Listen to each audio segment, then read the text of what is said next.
दुनिया की तारीख में ऐसे इंसान और बादशाह गुजरे हैं कि जिनके पास इतनी मालो दौलत थी जिसका कोई तस्वर भी नहीं कर सकता।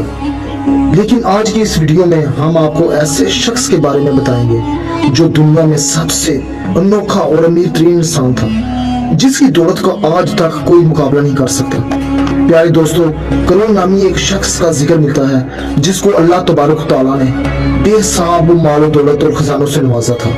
इसके पास कितना खजाना था, इसका अंदाजा इस बात से बाखूबी लगाया जा सकता है कि अगर आज के दौर में पूरी दुनिया का खजाना और मालो दौलत और तमाम तार ममालिक की दौलत को इकट्ठा किया जाए तो ये करून के खजाने के एक मामूली सा हिस्सा बनते हैं। आज हम आपको बताएंगे कि करून कौन था और इसके पास इतना खजाना कहां से आया।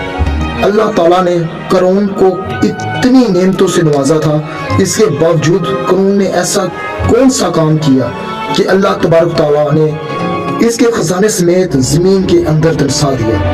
प्यारे दोस्तों, ये ईमान फरोज और इबरतनाक वाक़या को सुनने के लिए हमारी ये गुजारिश है कि इस वीडियो को एंड तक जरूर देखें। करून हजरत मूसा अलैहिस्सलाम का चचाज़ाद भाई था और अल्लाह ताला ने इसे बहुत हसीन और जमील बनाया था। हजरत मूसा अलैहिस्सलाम की सोबत में बैठने की वजह से ये तो रात का बहुत बड़ा आलम था, ये बहुत मिलनसार भी था। प्यारे दोस्तों, जैसा कि इंसान बहुत मालो दौलत आते ही बदल जाते हैं, ऐसे ही करून बेशुमार मालो दौलत आते ही एकदम से बदल गया और हजरत मूसा अलैहिस्सलाम का बहुत बड़ा दुश्मन बन गया। इसके पास इस कदर खजाना था कि 70 ऊंट इसके खजाने की चाबियां लेकर चला करते थे। आप इस बात का अंदाजा लगाएं, जिसके खजाने की चाबियां 70 ऊंट लेकर चला करते थे, इसका खजाना कितना बड़ा होगा। करून के पास इतना खजाना कहां से आया, इसके मुतल्लक मुख्तलिफ रवायत मिलती हैं।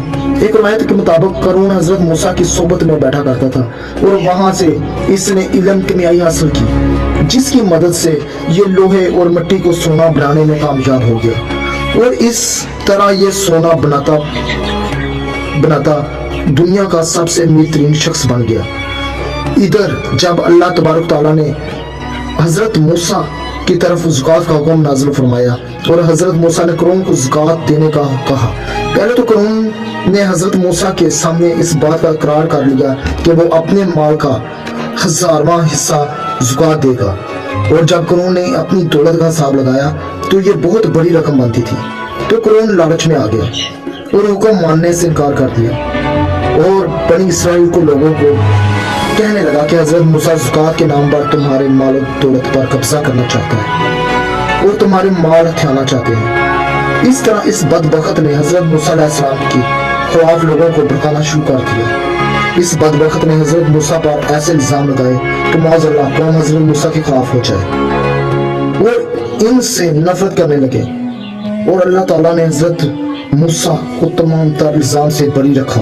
हजरत मूसा अलैहिस्सलाम की आंखों से आंसू जारी हो गए और आप अल्लाह ताला की बारगाह में सजदा शुक्रगुजार रहे और हजरत मूसा अलैहिस्सलाम ने अल्लाह ताला की बारगाह में दुआ मांगने लगे, या रब्बुल आलमीन, करून को अपना कहर व गज़ब नाज़िल फरमा।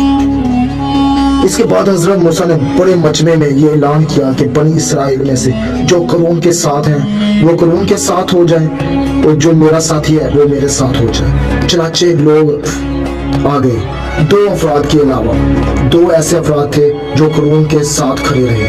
इसके बाद हजरत मूसा ने जमीन को हुक्म दिया, ऐ जमीन तू इस बदबख्त को पकड़ ले। तो इसके बाद जमीन ने अल्लाह ताला के हुक्म से करून को घुटनों तक जमीन में दरसा दिया।